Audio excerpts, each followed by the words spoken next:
Recent diplomatic engagements surrounding the Ukraine conflict reveal a significant divergence in operational approaches between the United States administration and key European powers.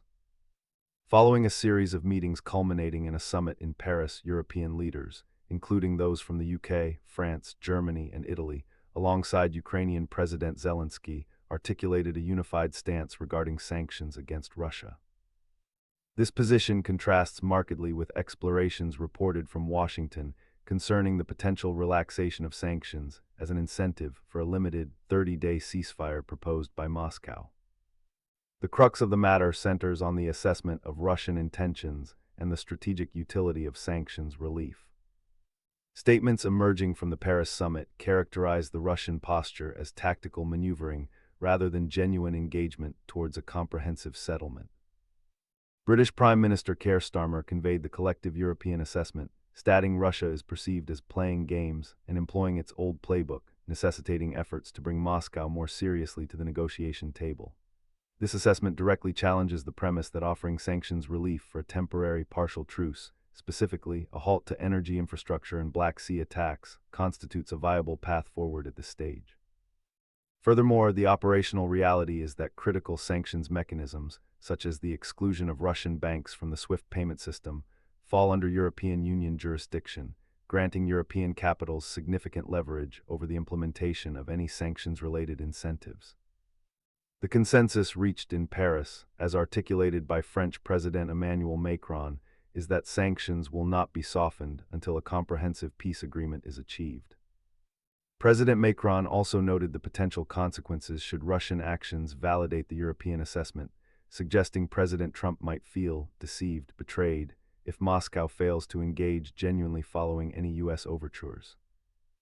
This European position, coupled with direct warnings from President Zelensky about the reliability of Russian commitments and a perceived disconnect between certain U.S. perspectives and ground realities in Ukraine, underscores a complex geopolitical landscape. The differing evaluations of Russian strategy and the appropriate response mechanisms form the central axis of this transatlantic divergence. This resistance from European capitals appears rooted in a specific interpretation of Moscow's current diplomatic posture. The assessment that Russia is engaged in tactical delays rather than substantive negotiation directly informs the refusal to trade significant economic concessions, such as sanctions relief, for what is perceived as a limited, temporary pause in hostilities. The Russian proposal itself, offering only a suspension of attacks on energy infrastructure and in the Black Sea for 30 days, is viewed through this lens, a potential ploy to gain relief without altering fundamental strategic aims. Consequently, the operational authority held by the European Union over critical sanctions mechanisms, including the SWIFT banking communication system, lends substantial weight to this collective European position. It means that any U.S. inclination towards easing these specific measures requires European concurrence, which, based on the Paris summit's outcome, is currently withheld pending a comprehensive peace settlement. This structural reality shapes the negotiating dynamics, limiting the scope for unilateral U.S. action on certain key levers. The approach pursued by the U.S. administration, involving bilateral discussions with Moscow and Kiev and exploring sanctions relief as a potential facilitator for a near-term ceasefire, therefore encounters this unified European opposition.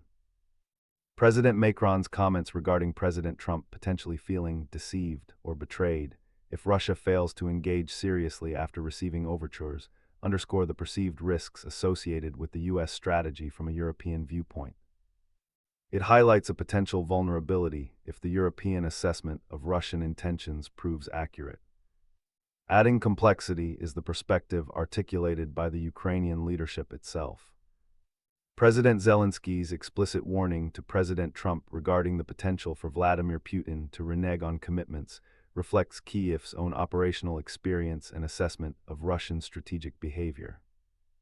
Furthermore, Zelensky's description of the U.S. envoy Steve Witkoff's views as originating from another world points to a perceived gap between certain diplomatic conceptualizations in Washington and the harsh operational realities faced by Ukraine. This disconnect potentially complicates the alignment of diplomatic efforts with the tactical and strategic necessities on the ground. Beyond the immediate debate over sanctions, recent developments also suggest adjustments in strategic coordination and contingency planning among European states. The initiative for France and the UK to spearhead planning for a potential coalition of the willing concerning post-deal reassurance forces, coupled with the transfer of co-leadership of the Ukraine Defense Contact Group from the US to Germany and the UK, indicates preparation for future scenarios and a potentially evolving architecture for managing support to Kyiv. From the perspective evident in Washington's reported actions, however, a different operational calculation may be at play. The exploration of sanctions relief appears predicated on achieving an immediate, tangible reduction in hostilities, even if temporary and limited in scope. This suggests a potential prioritization of near-term conflict management, possibly viewing the 30-day truce offer as a practical step towards de-escalation, irrespective of broader strategic interpretations favored in European capitals. The pursuit of direct bilateral channels with Moscow and Kyiv, framed by President Macron as complementary but viewed with apprehension by some European observers, further illustrates this potentially distinct approach. It implies a U.S. strategy that may not be fully contingent on multilateral consensus at every stage, seeking perhaps faster, more direct pathways to influence immediate battlefield dynamics. This contrasts with the European emphasis on maintaining a united front to exert maximum collective pressure for a comprehensive settlement. Furthermore, the reported characterization of European contingency planning for potential post-deal forces, dismissed by U.S. envoy Witkoff as mere posture and pose, stands against the concrete steps articulated by President Macron. He detailed a Franco-British lead in defining contributions within a specific timeframe, suggesting a more substantive preparation than the envoy's assessment implies. This highlights a significant difference not only in strategic outlook regarding sanctions, but also in the evaluation of Allied capabilities and intentions for potential future stabilization efforts. The divergence, therefore, extends beyond the immediate question of sanctions into broader assessments of diplomatic feasibility, Allied resolve, and the fundamental nature of the engagement with Russia. Underlying these divergent assessments is the reported perception among allies of an increasingly cozy relationship between the White House and the Kremlin. Whether accurate or not, this perception operationally fuels European caution and reinforces the resolve to maintain independent control over key policy levers like sanctions. It creates a context where European leaders may feel a greater need to hedge against potential U.S. policy shifts or bilateral arrangements that might not fully align with their perceived long-term security interests. The structural adjustment observed in the Ukraine Defense Contact Group further reflects this evolving dynamic. The shift to co-leadership by Berlin and London, replacing previous sole U.S. chairing, signifies a tangible change in the coordination mechanism for military aid. Operationally, this suggests a potentially more distributed, perhaps more European-centric management structure for the sustained provision of military support to Kyiv under the current U.S. administration's posture. Similarly, the Franco-British initiative to define parameters for a coalition of the willing regarding potential post-conflict reassurance forces warrants closer examination. Despite dismissal from some U.S. quarters, the commitment to producing an action plan within weeks indicates concrete preparatory work. This signals a European capacity and willingness to develop autonomous operational frameworks for future security arrangements in the region, potentially independent of or parallel to U.S.-led structures. The stark assessment offered by President Zelensky, characterizing certain U.S. viewpoints as detached from the realities of the conflict, also carries significant weight. It points to the inherent risks of diplomatic strategies conceived without full integration of the operational picture and strategic imperatives as understood by the forces directly engaged. A divergence between the perceptions of the primary belligerent and a key external mediator can undermine the effectiveness of negotiation efforts and lead to strategic misalignments. Ultimately, the disagreement hinges on the fundamental purpose and timing of sanctions relief. Is it a tactical instrument to achieve temporary de-escalation, as seemingly explored by Washington, or a strategic asset to be preserved until the conditions for a durable, comprehensive peace settlement are met, as insisted upon by European leaders in Paris? This difference in operational philosophy remains central to the current transatlantic friction over Russia policy. These fissures in approach carry substantial strategic weight beyond the immediate tactical questions. The demonstrated variance between Washington's transactional exploration and Europe's condition-based stance on sanctions potentially signals a weakening of the previously unified Western economic pressure campaign against Russia. Such divergence could be interpreted by Moscow as an exploitable division, potentially reducing the perceived cost of noncompliance with demands for serious negotiation. Furthermore, the situation underscores a potential drift in strategic alignment across the Atlantic regarding the management of major European security crises.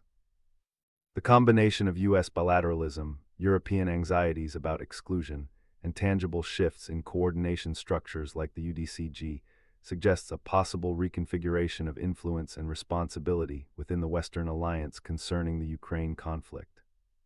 This dynamic inherently impacts the collective bargaining power directed towards Moscow.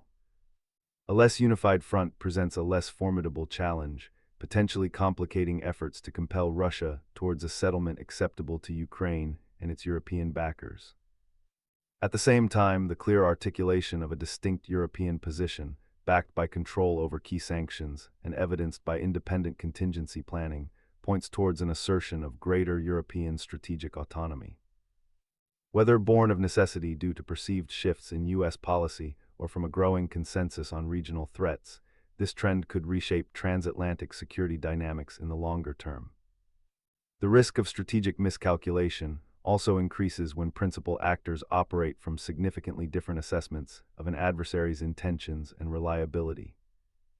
If the U.S. administration proceeds based on an assumption of Russian tractability that European capitals deem unfounded, or vice versa, policy actions could yield unintended and potentially detrimental consequences for regional stability and the resolution of the conflict. In essence, the events surrounding the Paris summit illuminate not just a disagreement over tactics, but potentially deeper divergences in strategic perspective and operational philosophy regarding engagement with Russia and the future security architecture of Eastern Europe. Therefore, the operational landscape regarding the Ukraine conflict currently presents a complex picture of transatlantic friction. Differing fundamental assessments of Russian strategic intent drive divergent approaches to critical tools like sanctions, pitting a U.S. exploration of tactical incentives against a unified European insistence on strategic conditionality tied to a comprehensive peace. This is not merely a political disagreement, it manifests in tangible operational realities: European control over vital sanctions mechanisms, visible shifts in military aid coordination structures, and independent European planning for potential future stabilization roles. The result is a demonstrable variance in policy execution and strategic posturing that impacts the collective leverage applied towards Moscow and introduces heightened risks of miscalculation stemming from these contrasting operational viewpoints. The current situation thus reflects more than temporary discord. It points to potentially significant adjustments in strategic alignment and operational autonomy within the Western response to the ongoing conflict in Ukraine, the consequences of which continue to unfold. Thanks so much for watching. If you enjoyed this analysis, and be sure to give it a thumbs up and hit that subscribe button for more geopolitical insights like this. I love hearing your thoughts, so drop a comment below and let's keep the conversation going. Share this video with anyone interested in deeper perspectives on current events. Until next time, stay informed and think critically. Thank you.